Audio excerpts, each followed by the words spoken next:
Hello and welcome to the Gifted Podcast.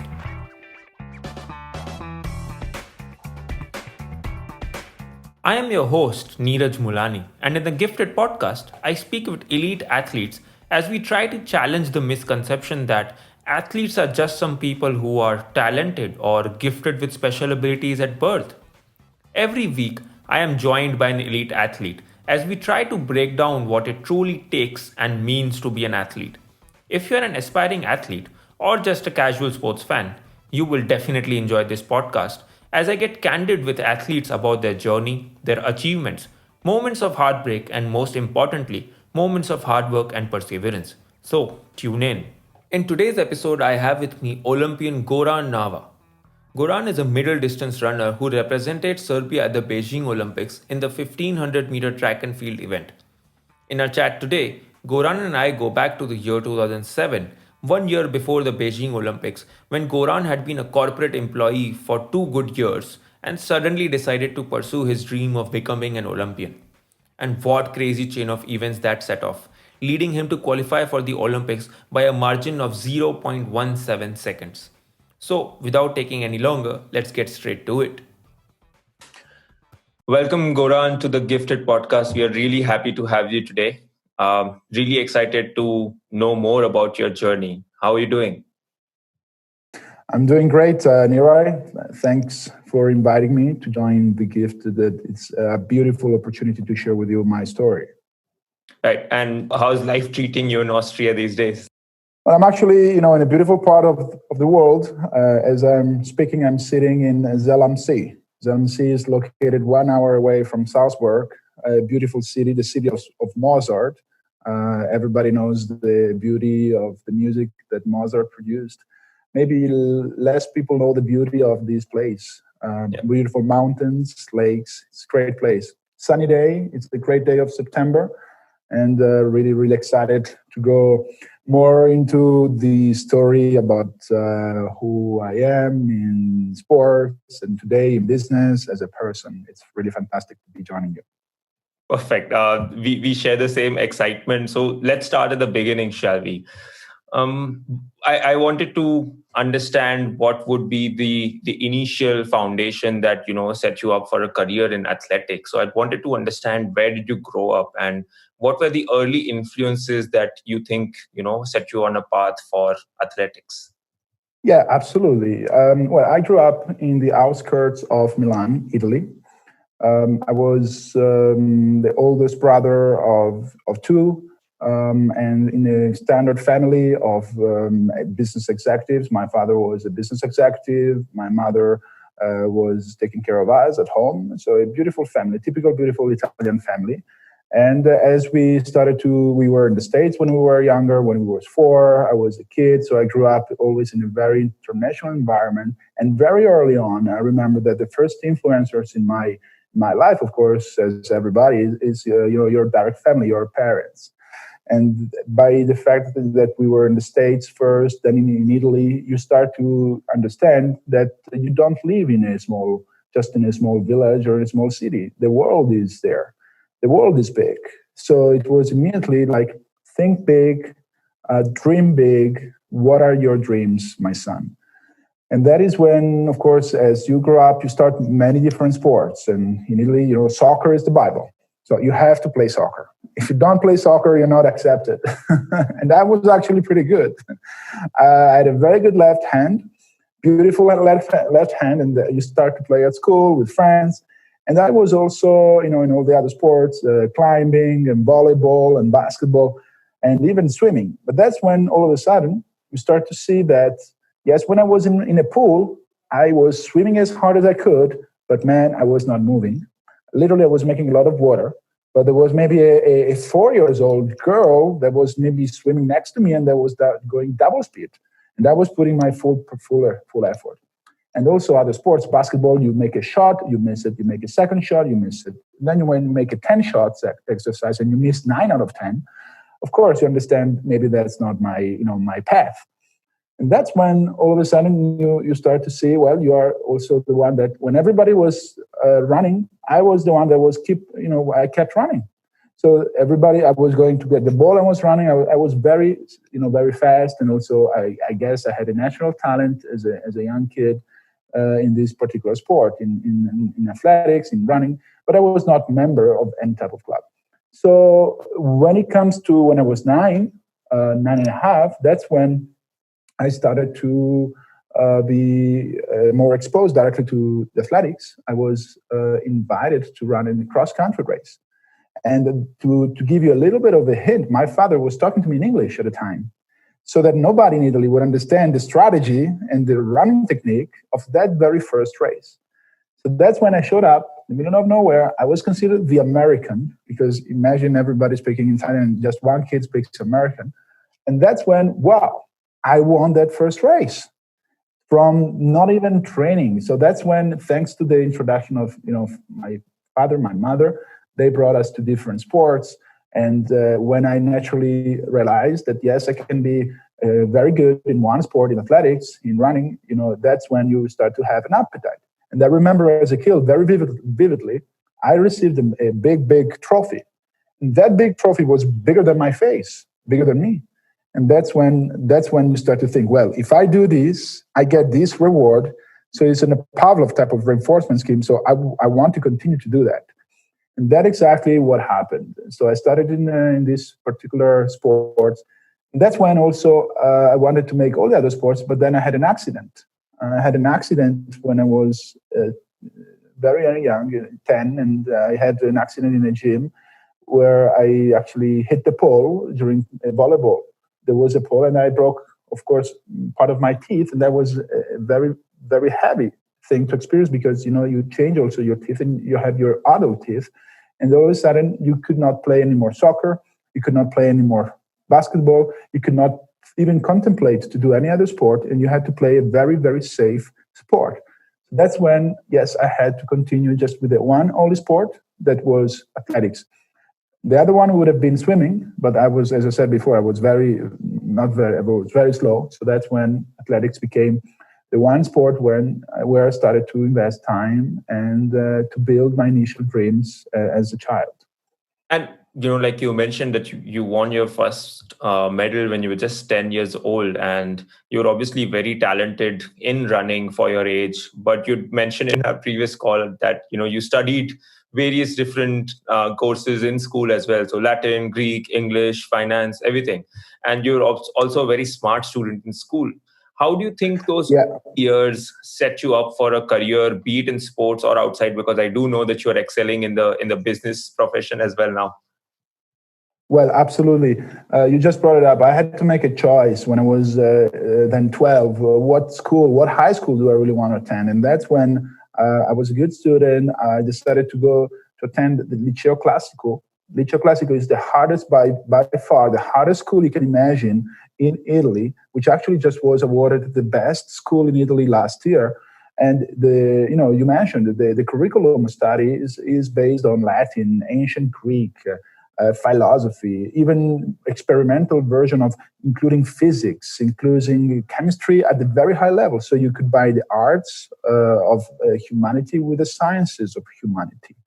And that's where all of a sudden you start to talk and to read about Homerus, about Sophocles, about all the Latin writers and Seneca, and you start to read about this history that is full of events, full of personalities, full of major accomplishments in the history of humankind. And that by being in this environment, you cannot remain totally agnostic to the fact that humanity has progressed through big dreams and big personalities that went after their dreams. You start to talk, read about Thomas Alva Edison, you're discovering a new continent. You really go through that phase of life where you're like a sponge, and you understand that the world has progressed thanks to these personalities, thanks to these dreams and individual accomplishments.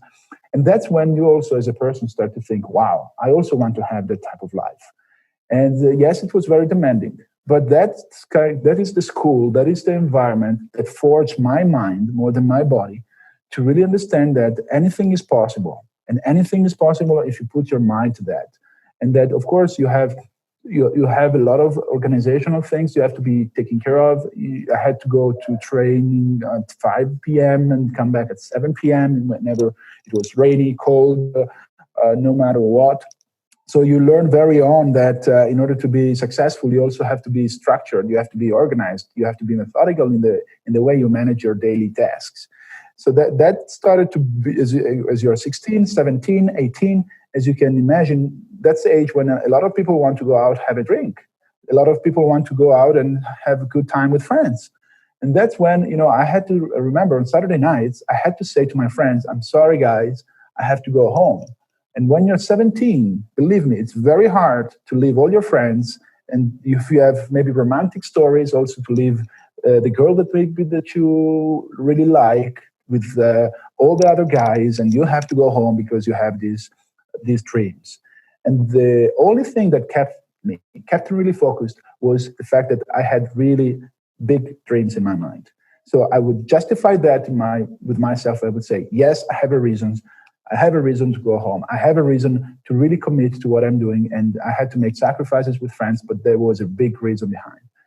And that is when, of course, you make also decisions about the next step of your life. Once you are 18, you have to think about how I want to be as an adult. What am I going to do in life? They ask you, what do you want to be in life? Well, when you're a kid, you want to be an astronaut. You want to be, you want to be something very heroic. But then, as you mature, of course, you want to make sure you can do something you're good at.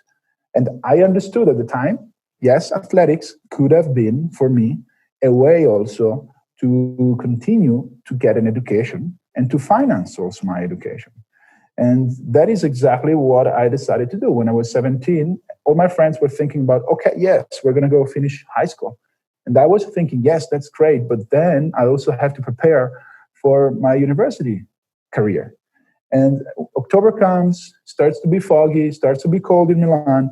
And that's when I remember having to go again with my family, 7 a.m. to take the TOEFL, test of English as a foreign language, to make sure that I could apply for a university. And then I had to take the SAT, and that's when I have to make sure you study. So you had to study 2 times, 3 times, making sure that I was well prepared. And all of a sudden, to give you a very small also anecdote, somebody in the world of athletics came to me and said, Goran, listen, I heard you want to go to the States for your university degree. Are you serious about that? I answered, of course, yes, I am. Because a lot of people at your age, they have talent, they have the opportunity, but maybe they don't have what it takes in their mindset to really say, yes, I want to go after it, and I want to really do that. And that's when I was looking at this person in the eye and said, look, I will do absolutely everything that is necessary, that is in my capabilities to go after my dream, and I want to go there. So that's when this person helped me to get in contact with different universities after having all the exams, after having all the, of course, certificates that were necessary, and I got a few offers. And of course, the decision was easy. I went for the university that gave me the biggest amount of support, financial support, because at the time, of course, my father said, you know what, you want to go to the moon? I'm going to take you to the space shuttle. But then the space shuttle, you have to take on your own to go to the moon. And you can go to the best schools in Milan. If you want to go to America, my son, please go for it. I'll support you to the space shuttle, but you have to go to the moon on your own. So that's when I really decided, yes, I got the scholarship. I took an airplane on August 2000, and that's when I started my journey at Radford University in Virginia. And after finishing in school in Italy, like you mentioned, you went to Radford University in the States. And during our conversation, you touched upon the cultural differences that, became very apparent to you when you landed in the US. Could you shed some more light on your 4 years in the US? Of course. As the moment you land, well, the first thing is you think you are in dreamland, the university campus. It's something unique. You only have that in the States. The beauty of walking, you have the library on the right, you have dormitories on the left, beautiful buildings, historical buildings. You have the common areas, cafeterias. You have everything is within 1-2 kilometers. And that's the beauty of the experience. So you think, wow, this is paradise, it's dreamland.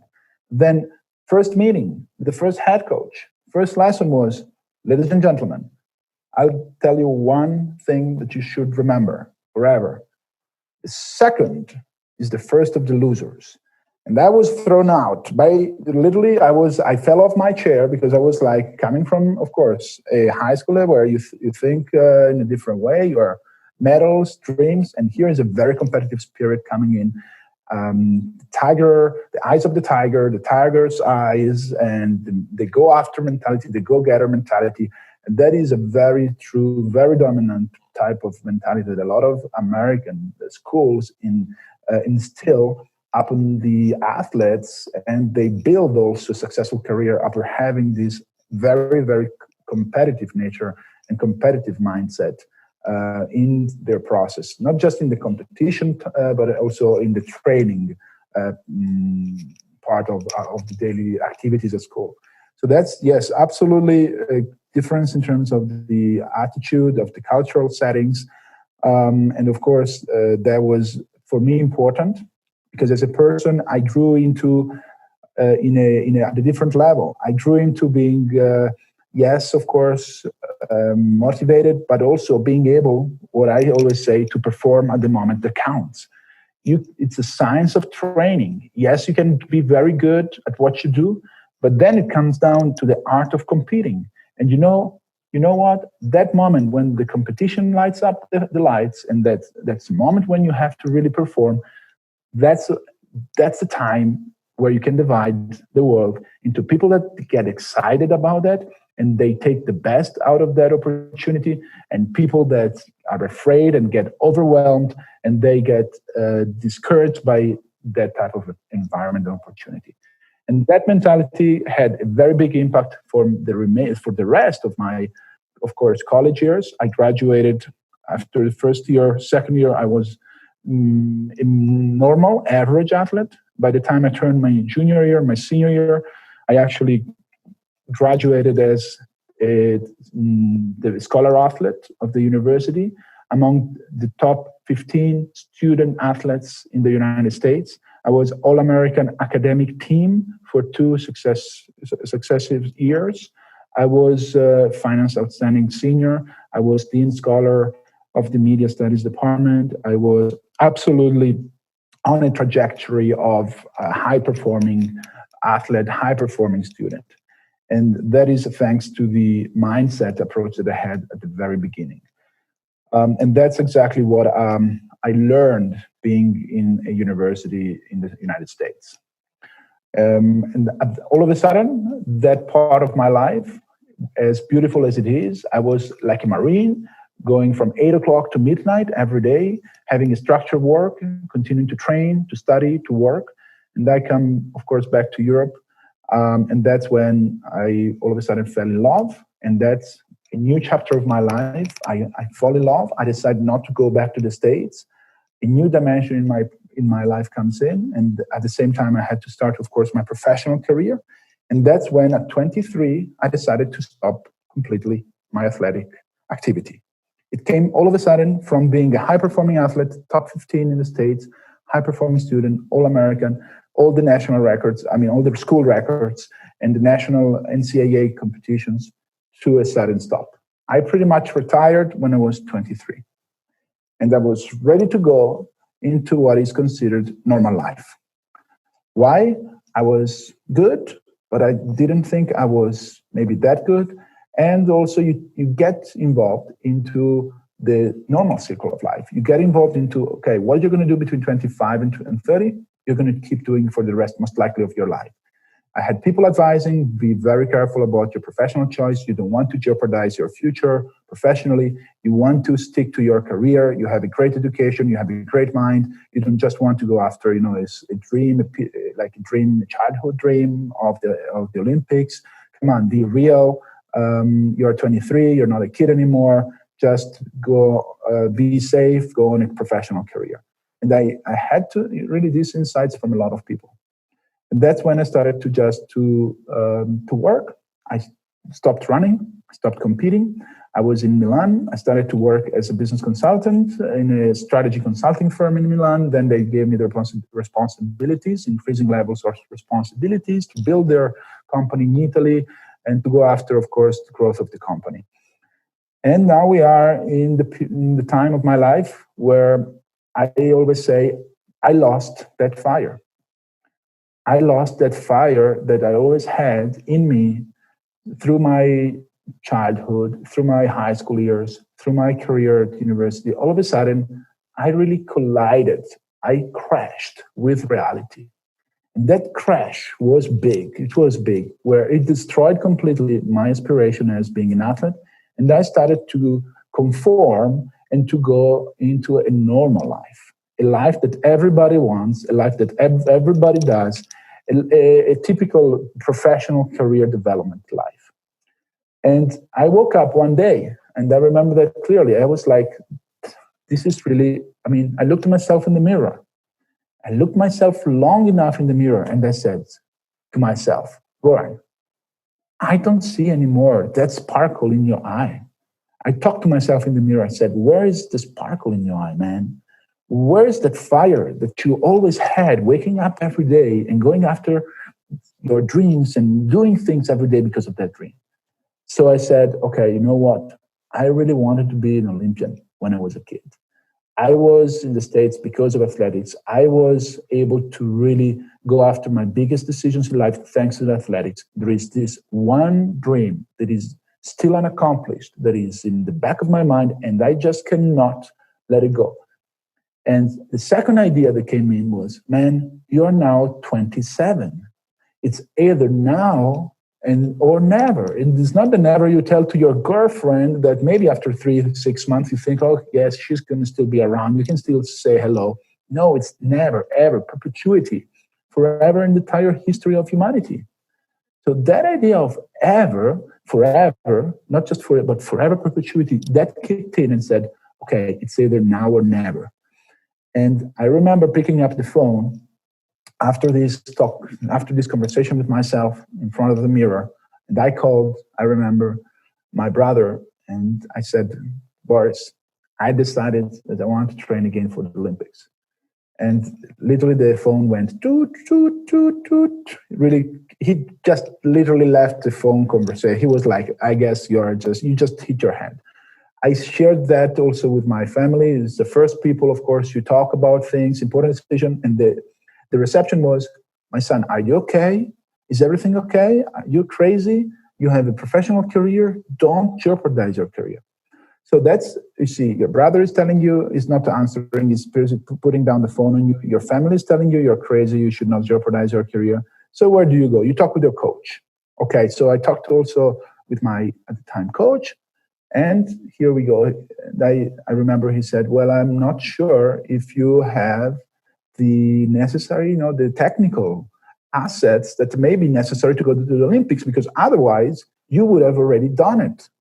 And you know what? In front of the universe. So I had the universe against me, and I took a position and said, I don't care. I'm going to go after it, no matter what, because I believe inside my heart that this is something that I will pull out, and I will do that.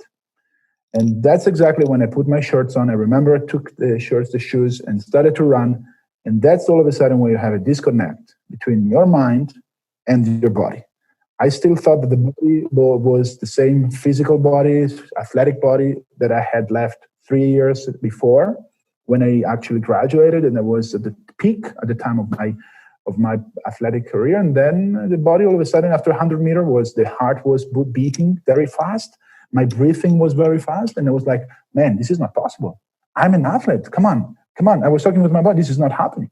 So I had to go through pain. I had to go through really rainy days.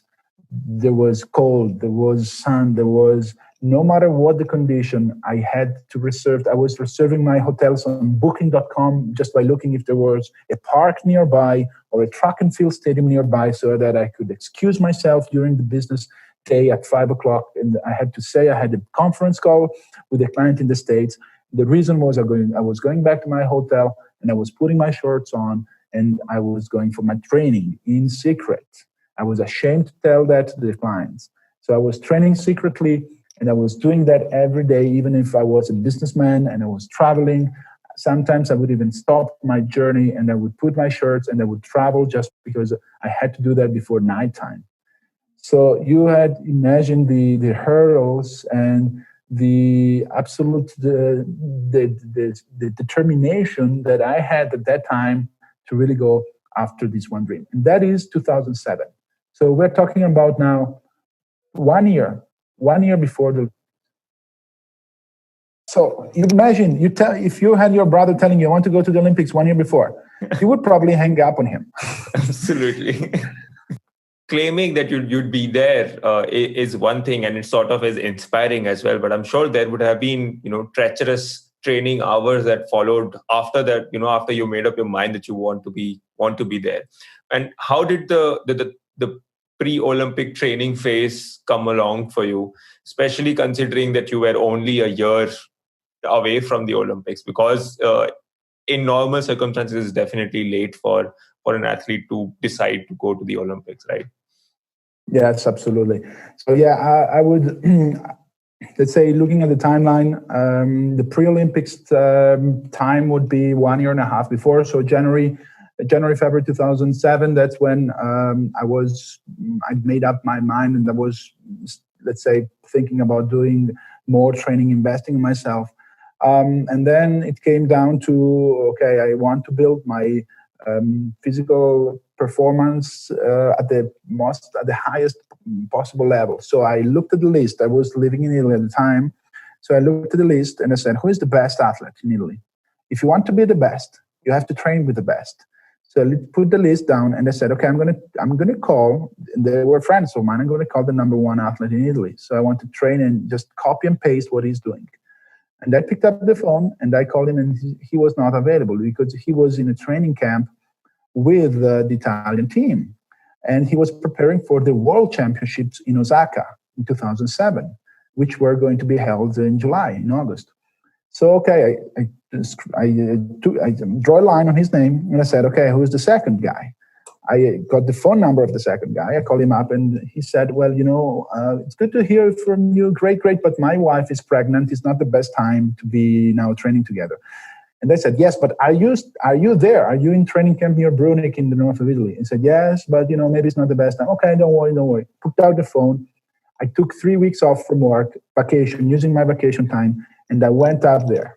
I literally I went on my own, investing again in myself, and I was staying in a dormitory. I was paying myself, self-financing my expenditures. I had pretty much no team. I had no national interest. I had nobody looking at me. It was just me, and not even a coach, nobody that was really with me. I just wanted to go with the best and train with the best, to copy and paste what he was doing.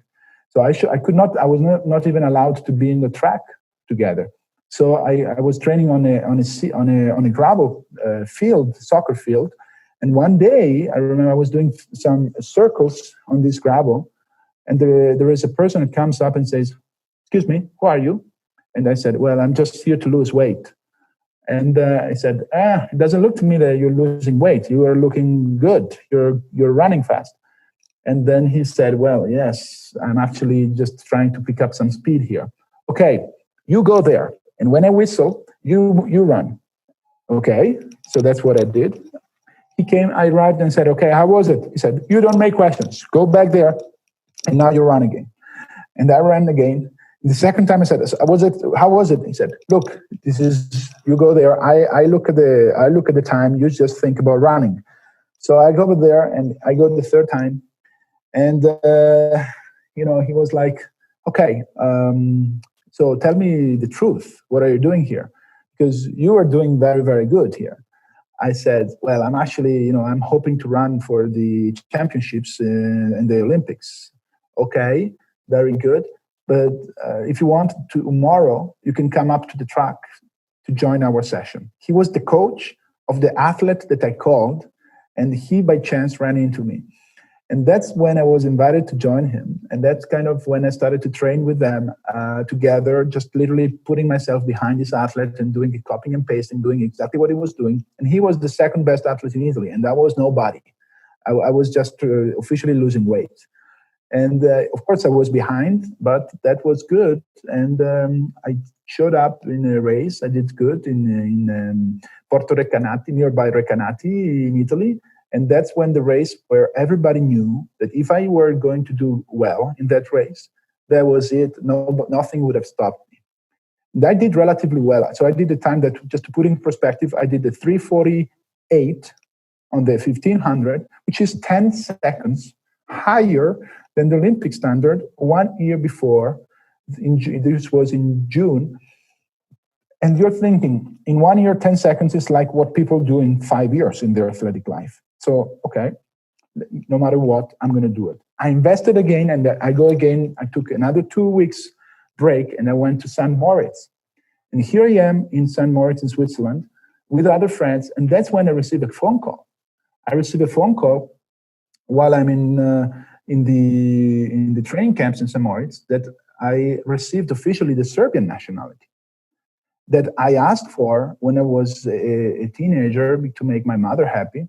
And that's when all of a sudden I could participate to the Olympics also for Serbia, which was the side of the family that was far away. I always wanted to make them proud. I always wanted to make my mother proud. I always wanted to represent Serbia at the high level to make, of course, this part of my story, personal story, very proud about what I was doing. And that's when the idea came, you know what, I can also represent Serbia at the Olympics. And that's then just the beginning of being even more determined, being more concentrated, and being more focused in really going after this dream. And fast forwarding that now, looking at so this is June, July, and going into September, I improved again. So I came down, I was 3:43, but that was 5 seconds away from the cutoff time. So that's when, what are you going to do? I started to be invited. At that point, I got in the radar of the National Federation, of the Italian National Athletic Federation. And they started to invite me, of course, to represent Italy. Not because they had a genuine interest in having me represent Italy, but because they, of course, wanted to put their hands on an athlete that came out of the blue, that looked very promising, and they wanted maybe to have a shot to share this story and to tell the world, look, we have a new middle distance athlete. And they were inviting me to make sure that I could protect that. And that's when I said, no, wait a minute. I want to keep myself clear for the IAF rules. I don't want to engage in any national team. I want to wait until I'm qualified for the Olympics, and then I will make my choice, because that's, to me, the number one thing. It's my childhood dream. And that is when, again, I went back in training camp, came back in May 2008, just 2 months before the Olympics, and it was a total disaster. I spent the entire winter season training and growing and doing weightlifting, doing aerobic training, doing speed training, doing power training, doing lactic acid, everything you can imagine, going in training camps. And you go in the first competition, and that's 5 seconds. It's still like the previous year. So I was destroyed. I was like, okay, this is not going to happen. And I had two choices. Either I give up, or I double down. And I decided, you know what? It's not going to happen again. We are in May now. The Olympics are in August. I don't have a second chance here. Let's double down. And I decided to go back to train and again in Brunic, in Italy, high altitude training alone. And I remember there was an episode when there was a lady that was living there with no car, no telephone, no connection to the world, no connection to the universe, I would say. And one day we were talking, and she said, I've been looking at you, Goran. You've been here on your own. You've been training. I know what you're doing. I looked at your name, and this is a message for you. And she just wrote on a piece of paper with a special character, a glowing, beautiful yellow, in Italian, Giochi Olimpici riceveranno astro nascente, which stands for the Olympic Games will receive a new star, a new glowing star. And I was like, I had shivers coming down my mind, because again, I was nobody there, literally. I didn't even run. I was the champion of my house. I was not even Italian champion. It was nothing. So that's when I go back again. I was fully motivated. Okay, perfect. Even the stars, there is a destiny behind. It's aligned with me. I go into a competition in Saragossa, again a failure, total disaster in Spain. And I decided at that point, there was another race in Milan after a few weeks on the 800, and that is again even worse. So it was going backwards. So that's when I started to say, okay, well, I just have to acknowledge reality. It's not happening. It was 10 days before the deadline. So that was on the 3rd of July, let's say, the very beginning of July. The Olympics are in August, and you're still nobody. And you're failing miserably. And that's when I was ready to go to book my vacation. I remember having Messenger open, and I was booking Messenger. And all of a sudden, I'm booking this reservation to go on vacation. And a friend of mine comes up and says, "Hey, I heard you're training for the Olympics. When is your next race?" Well, long story short, she convinced me not to go on vacation and to participate to the last race, the very, very last race available in my life at the time, and in the circle of athletics, to qualify. And that was in Milan, and that's half an hour from where I live. And that is the Meeting Notturna di Milano, where you have high caliber athletes from the world already qualified for the Olympics, and they're there just to fine tune their preparation. And that was a big, of course, big race. And I didn't even think I could get accepted. Well, I got accepted in their race thanks to some connections, and I was put on the line to run in the 1500. And before, of course, the race, my coach at the time told me to run the race completely different from I've ever done in the past. He said, "Don't run it like you've done so far. Just start slow. The first 600 meters, switch off your brain, and then start to move one athlete at a time and start to pass each individual athlete one by one, and just keep going and keep passing one by one and never stop. But the first 600 meters, start slow." And then I had another person that was one of the managers of my team who came to me before the race, just next to me, and said, "No, Goran, don't worry. If it is your night, it's going to be your night. And you just don't worry about it." And you're thinking, "Oh man, this is it's easy for them. Okay, let's go, let's do it." Pressure. So the race starts. Sorry. No pressure at all. No pressure at all. And that's when you have, by the way, I had my girlfriend, I had my family, I had my brother, and my brother was the one that just 1 year before, he said, "Goran, you said, life is not like being Peter Pan. Stop being Peter Pan. You cannot make it. Come on, stop." And this is your brother, huh? It's your first line brother telling you this. And he was there at the night. So he was there looking at this last chance meeting. And it's either in or out. In life, no more other choices. I mean, literally. So the race goes off, the gun shots, and then boom, I start the race. And here I am in the middle of the pack. And I'm thinking, okay, hold your horses, man. Go slow, go slow. And that's when I don't have a clue about how fast am I going. Literally, we go the first 500. I have no idea.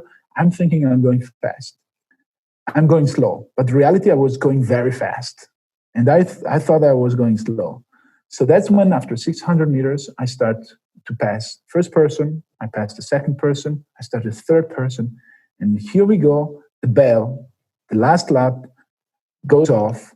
And I look a little bit up with my eyes, and I see in front of me the athlete from Italy that was already qualified for the Olympics, who was going for the World Championships, and I see other 4 or 5 Kenyans. And I'm like, man, this is the head of the race. These are all Olympians. These are guys that, they're going in 1 month to Beijing. So I told myself, just stick to these shorts, these red shorts in front of me. For whatever reason in the world, you're not going to let them go away from you. And I put my eyes on the shorts of the athlete in front of me. We ran the last lap, and that's on the last, even straight away, I was ready. I was passing a few people, and that's when I arrived. And I had no idea of the time, literally no clue. And I just finished in the middle of the top 5. I had no idea. And the first results goes 3:36.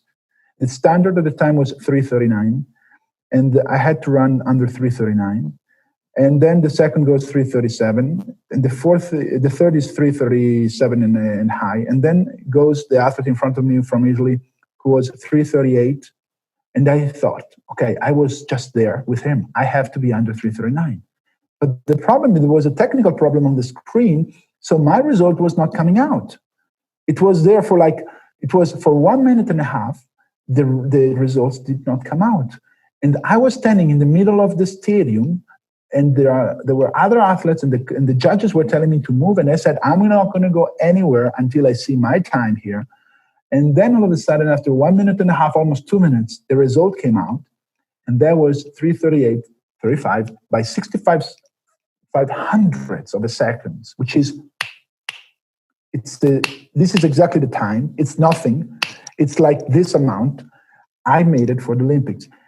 You cannot imagine, I started to scream of happiness. I started to jump. People in the stadium, they knew me because, of course, I was born there, I grew up there. My brother jumped in the stadium. You see people getting crazy on the stadium. I was doing a victory lap, even if I didn't win, as if I was, the champion. And I could just not believe that all of a sudden I made it. I was not yet an Olympian, but I qualified for the Olympics. And that's the proof that it came down to the very last race possible. And it came down after 15 years or even 20 years. Since I was 10, I was 27, so 17 years of trying. And 17 years, if you add up each day of 17 years, well, it's a long time. It's a really, really long time. That's pretty much how I made it to the Olympics, yeah? Yeah, and, now that you have qualified for the Olympics, you had a major decision in front of you in terms of deciding who do you represent, Italy or Serbia. And like you mentioned, it was very serendipitous for you to get the Serbian citizenship just a year before the Olympics, and just when you decided you want to go to the Olympics. How did that transpire out for you, and how did you made your decision to go for Serbia?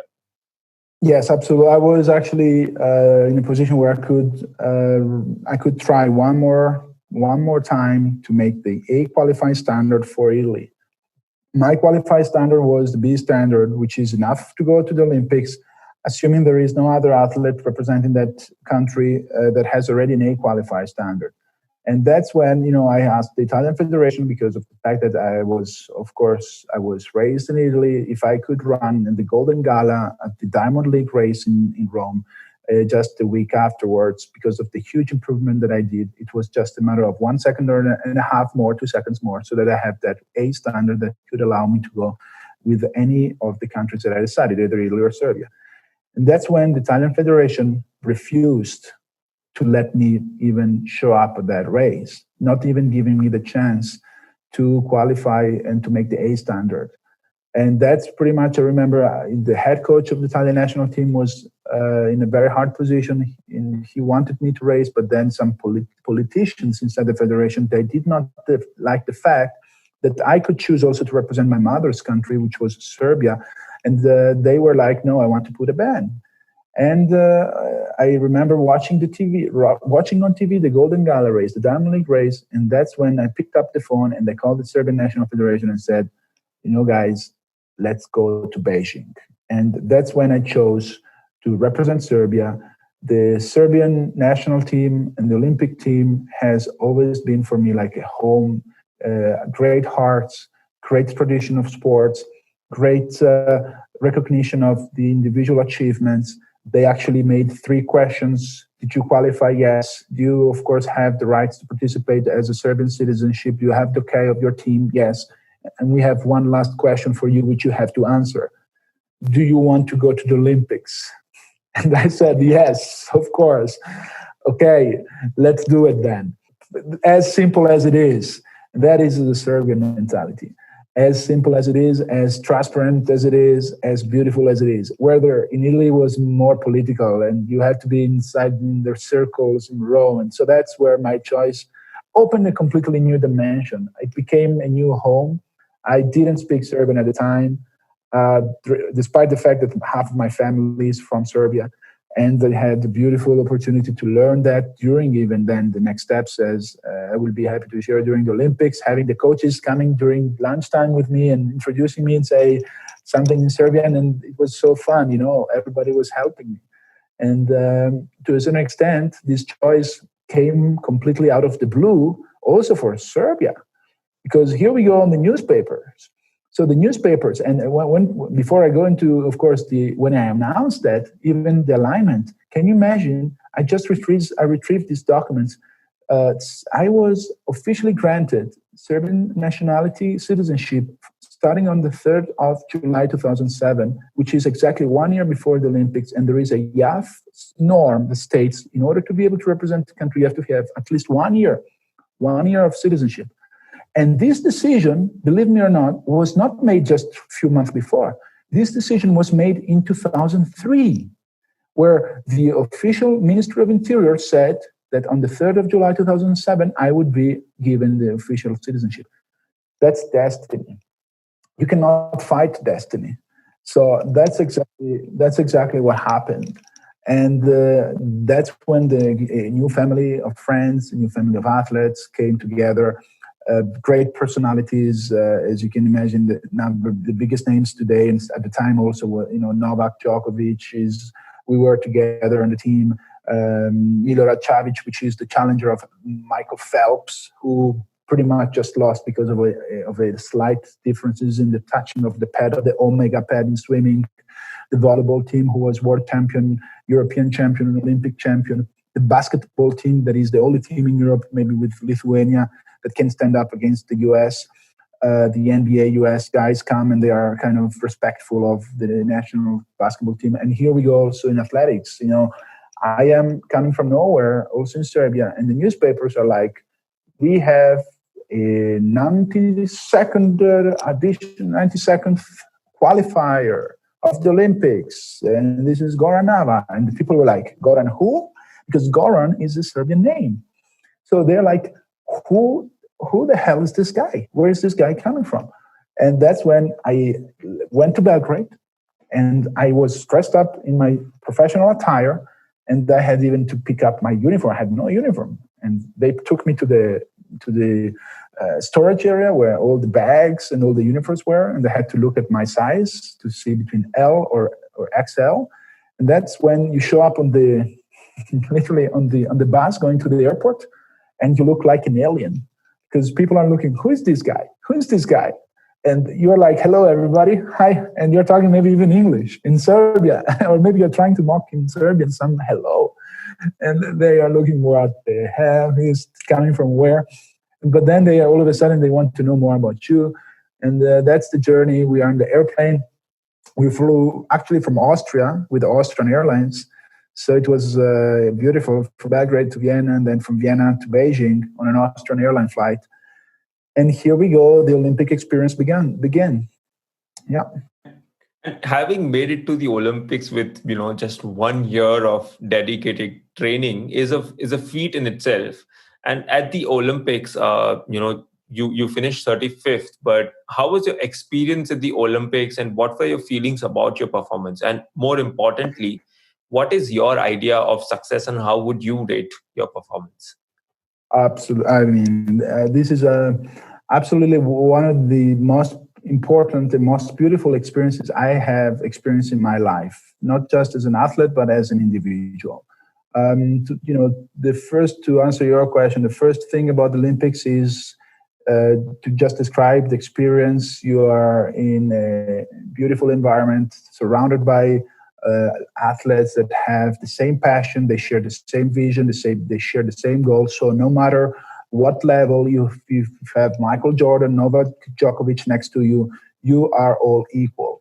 You are there because you have a chance to really win that medal. No matter if you qualified the last week, like I did, or if you trained 1 year, or if you trained the entire life, you have that chance. What is on paper is on paper. Then everybody has to stand up. And the experience of the Olympics was beautiful also in terms of the environment. You have a beautiful village. China was opening up, to the world, the power of China. They had done a great, amazing job in terms of the village. The Olympic Village is the cradle of culture, is an expression of the small world into the world. You could see the differences in cultures, even in the way the Olympic homes were built. You could see the Greeks, for example, taking out all the chairs and all the tables and even smoking at the Olympics because they are heavy smokers. And then you go after and you see the Brazilians, which are really, you hear music when you go by their houses. And then you go to the Russians, and that's where you have bodyguards and they're looking serious. And then you go to, each country had its own culture. And that was literally beautiful. Different colors, different musics, different faces, different races. But you're all brothers and sisters. And you share the same values and the same vision about why you're there. And when it comes, to my performance, it was, of course, you look at, I have some, videos about the race, and I look at the race, and, on the lineup, if you look at the lineup, you see you had future Olympic champion next to me, is Asbel Kiprop. He was literally next to me. Then I had the current world champion, Bernard Lagat, who in the previous year was a world champion. He was just two steps behind. Then I had the European champion, I had the Canadian champion, I had regional champions. Everybody was a champion. And I thought, okay, I'm the champion of, I'm not even the champion of my house. I mean, I don't even have the title. I didn't have any title.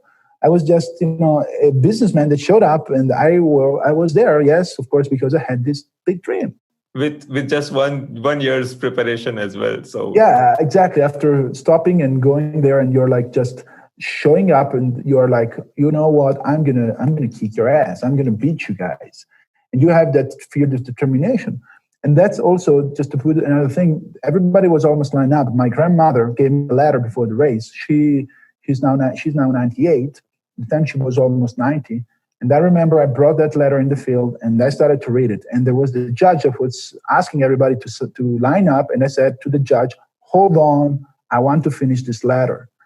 And I literally said that to the athlete, to the judge, because the letter of my grandma was very, very important to me.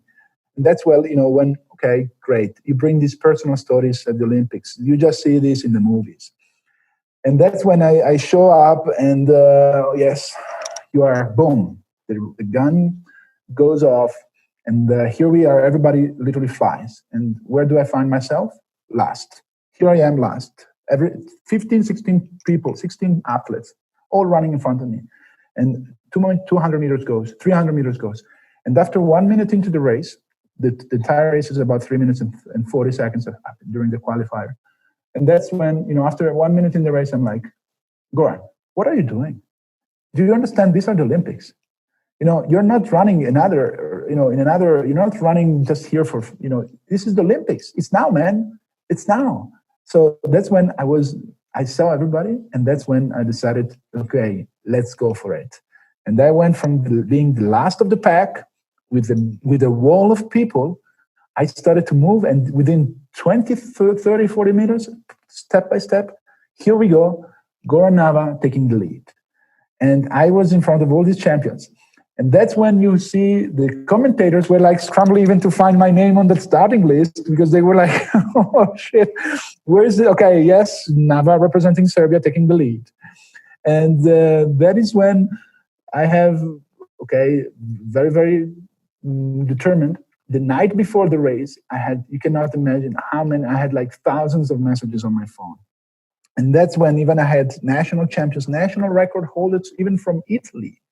They hold the record. They were Olympians. They even called me to tell me. Everybody told me how to run the race. And I paid attention, of course, to some of the advices. And they said, when it comes down to these races, you have to be in a great position. You have to be able to strike. Don't wait too much. Stay in the lead. You are also big. You can also defend the position. 600 meters to go, you have to be in second or third position at the most. And you have to be able to be in strike position. And that's exactly, I anticipated that a little bit by moving up in the front. But when it comes down to 600 meters to go, here I am. I mean, the commentary is Nava taking the lead. Nava is in the lead. I was in the lead, and I was controlling, actually. That was part of the deal. So we go now the last 600, and that's when you start to feel the heat of everybody on. It's like lions. And I was the king of the lions in that pack. I was the one that was rumbling the most, and I was there. 400 meters to go, the bell goes off, and I was on fire. And here's, I'm in the front. 400 meters to go at the Olympics, I'm in the front. 300 meters to go, I'm in the front. 200 meters to go, I am still in the front. I remember during the race, I told myself, what the hell is going on? And nobody was passing me. I just came off from my house pretty much, and I was in the Olympics in front of the Olympic future champion, the current world champion. The world champion was behind me.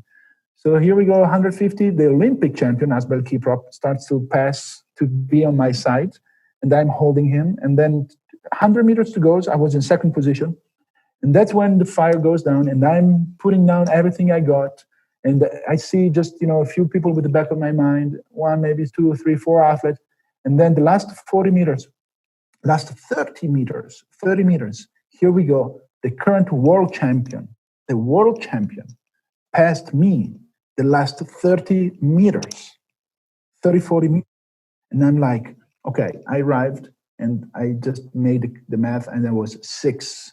I was six in that qualifier, which technically could have opened. Of course, I could have been then in the semifinal if my time was considered, it was good for as a time qualifier.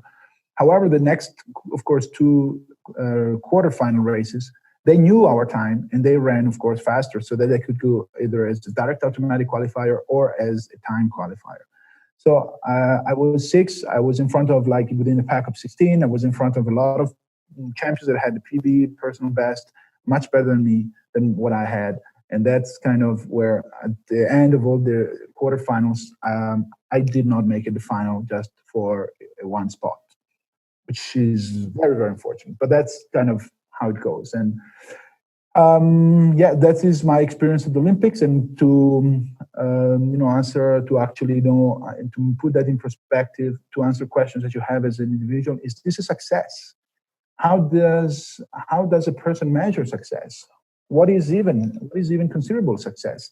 And if you ask me, this is where I realized and I learned that success is an absolute relative metrics, absolute relative criteria that people put up on themselves. And as you can see, when you say absolute relative, it's also maybe a dichotomy, meaning that they are actually conflicting terms. There is a measure of success which is based on absolute recognition, which is made of accomplishments that everybody can recognize. Either you discover a new continent, you go to the moon, you are the richest man on the planet, you name it. These are absolute measures of performance. However, there is a relative measure of success and performance, which is, if you ask me, even more important, which is related to measuring your accomplishments against your dreams. No matter what dream you have, if you can reach that dream, then you have been a successful person.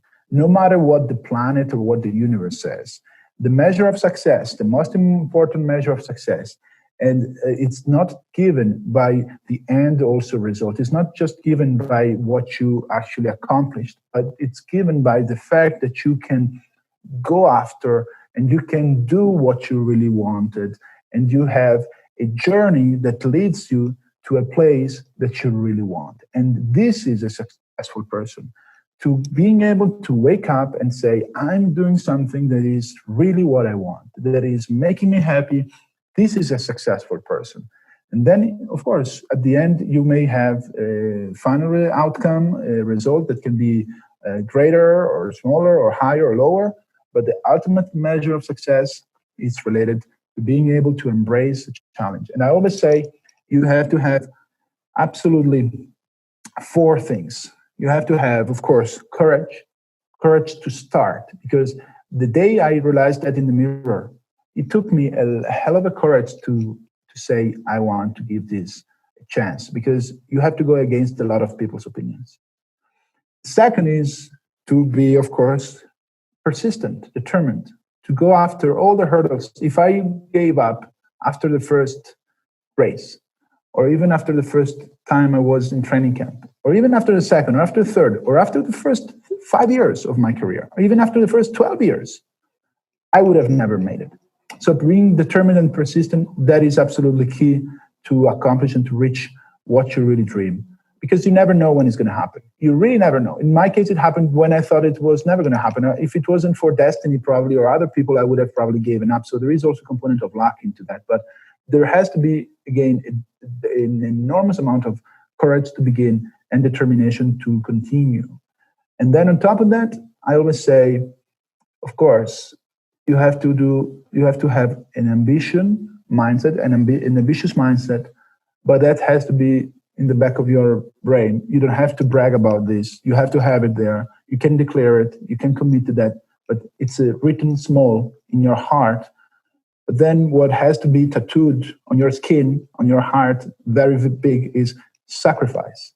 You have to go and endure a lot of sacrifices, and that is in training, in improving yourself, in continuously making sure that you're going to the next level no matter what.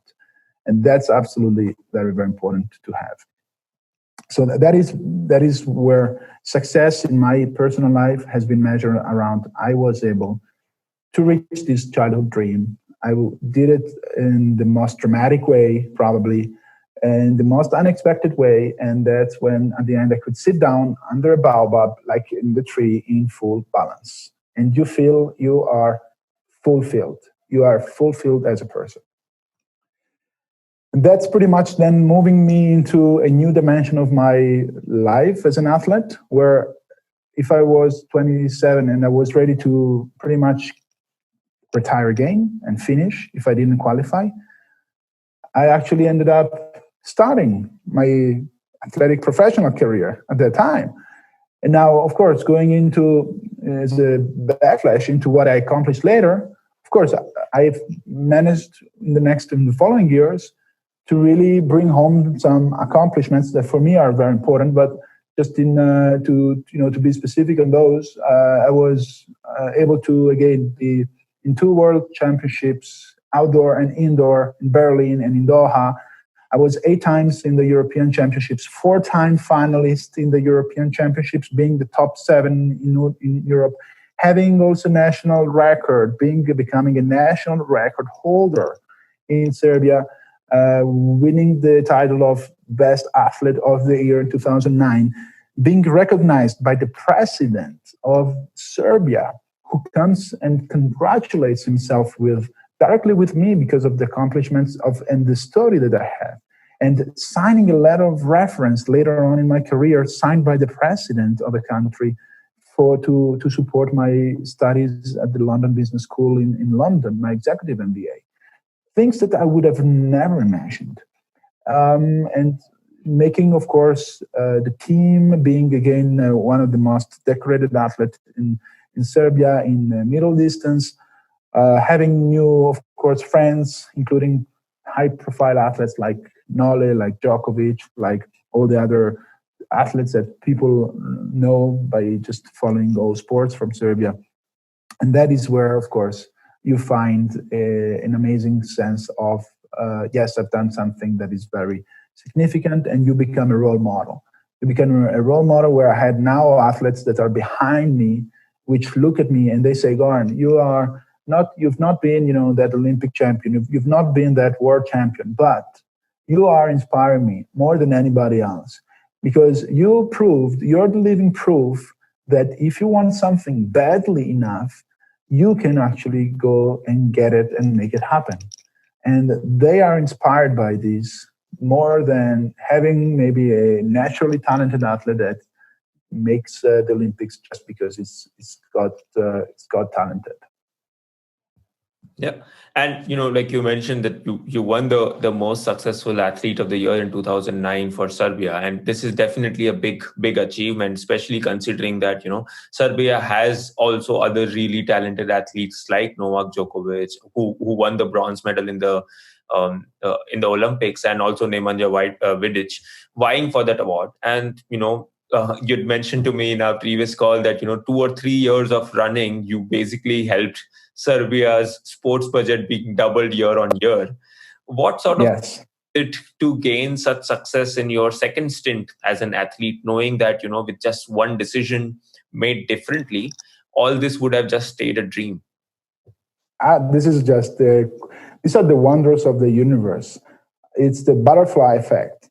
You are in front of a mirror and you go and figure and you go imagine how this decision will affect your life 10 years down the road. It's just impossible.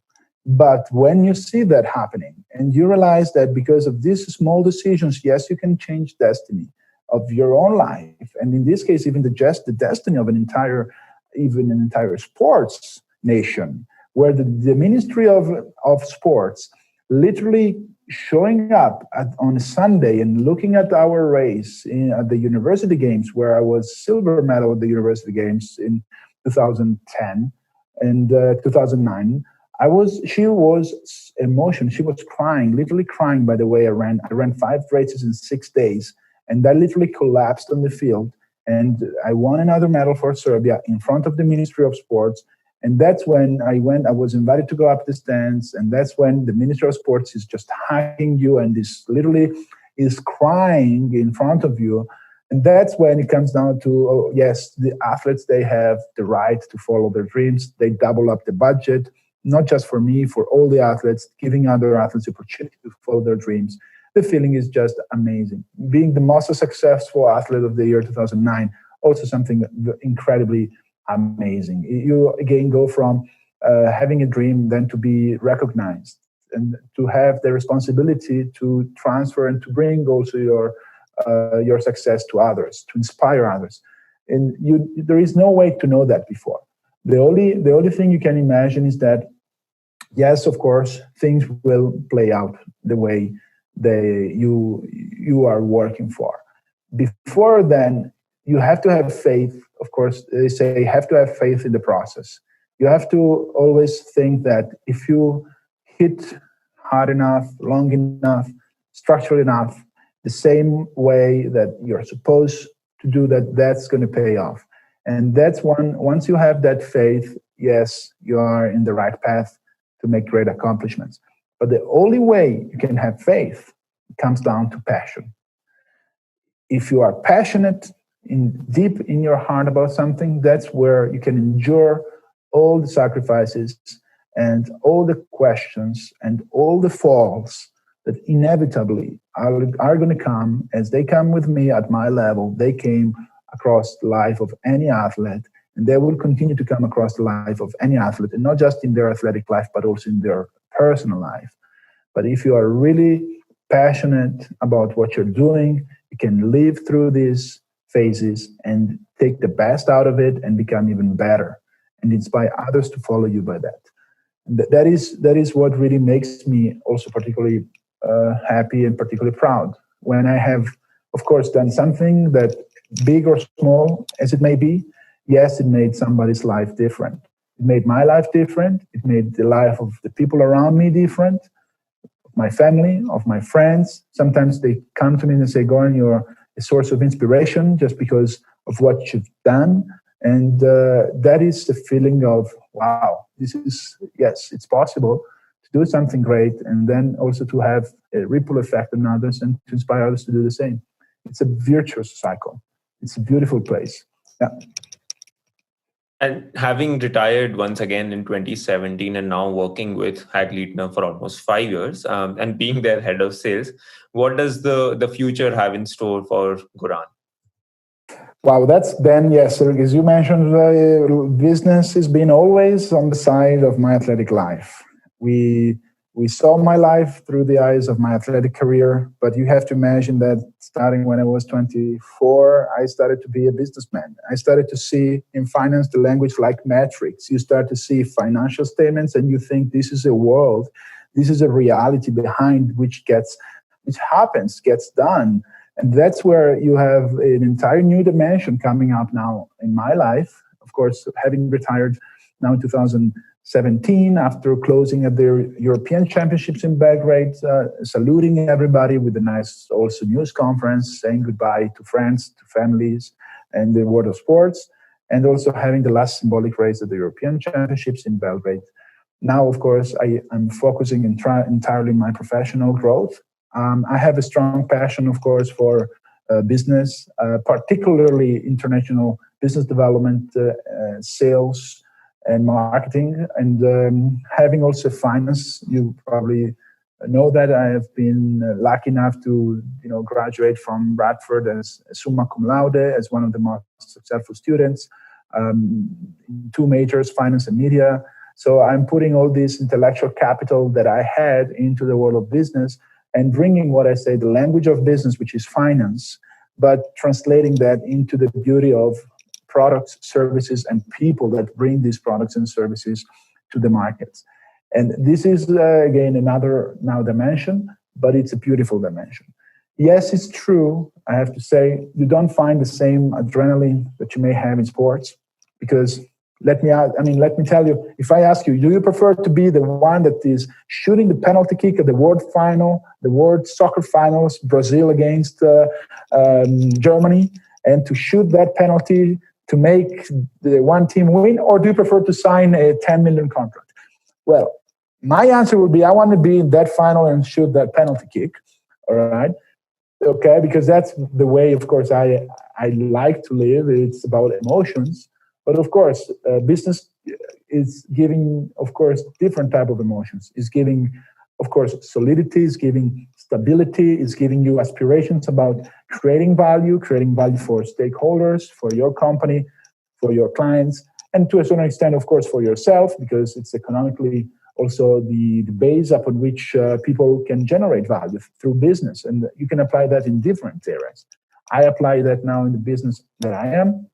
And what reserves the future for me, we will see. Of course, I'm in a typical career, corporate career, where you're growing in incremental levels.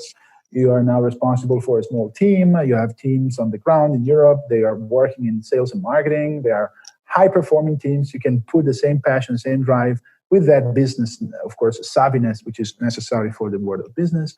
But you can really relate, yes, also there is a team. Yes, there is performance in business. Yes, that's where you want to bring what you've learned in terms of mindset, in terms of process, in terms of all the elements we brought before: courage, determination, ambition, sacrifices, and being prepared to the business of work, to the world of business. Yes. And that's where, yes, it's beautiful, it's great, it's exciting. I'm now in Austria. I have, of course, built a successful 15 years career. And what is going to be next, it remains to be seen. To a certain extent, I am engaged in my current business growth in the current industry where I work. And it will continue, of course, this way. At the same time, I'm very also passionate about sports. So there is now a 3-year break from the last time I put my shorts on. A lot of people are speculating, will I go back to be a coach one day? I don't know. Will I go back to inspire others, maybe on the side of a team? I don't know. But definitely sports has been part of my life predominantly, and it will continue to be part of my life also in the next years. So let's put this break of 3 years. Maybe it's the same break that I experienced between 2004 and 2007. So there may be a comeback also in the world of sports. Not as an athlete, but in another capacity. With that said, I started to play golf, but I don't think I will be golf. I already ticked the Olympics, let's say, in my in my list. So golf is not to become an Olympian or to go to the Olympics. It's just because it's a beautiful sport. It's a really competitive sport, even if many people look at that as a leisure sport. If you have that mindset, it's really competitive. But other than that, yes, I will very soon be also involved again in sports. And on the side, of course, my professional and business part of my life will continue in the next years, working always in the corporate setting at the international level and further being my career. Yeah. And well, it's been a real pleasure talking to you, Goran, today and knowing more about you. And I think it is very inspiring and reassuring to know that it is never too late to chase down your own dreams. So thank you so much for sharing your journey with us today. And we wish you the very best for your future aspirations in business as well as sport. And really looking forward to getting to see you in any capacity possible again in the sport. It was my pleasure, Nira, and you're right. It's never too late. And I wish everybody could go after his or her own dreams. And it was a pleasure for me also to be here today together. Well, Goran's story is so inspirational. Having started training towards his dream of becoming an Olympian only a year before the Olympics, and then failing multiple times to qualify, and then eventually qualifying by a margin of 0.17 seconds. One can hear the passion in Goran's voice and how proud he is of his achievements. And why shouldn't he be? Not many can just decide they want to be at the Olympics next year and then be able to deliver on that promise. This shows that grit alone can take you so far in the world of sports. So that's it for this episode, folks. Thank you for tuning into the Gifted Podcast. I have been your host, Niraj Mulani. A gentle reminder, you can find us as The Gifted on your favorite podcast platforms, including Apple, Spotify, and Google.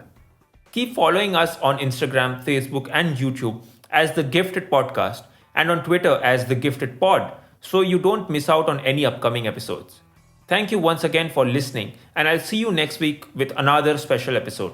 Until then, stay well and keep your masks on.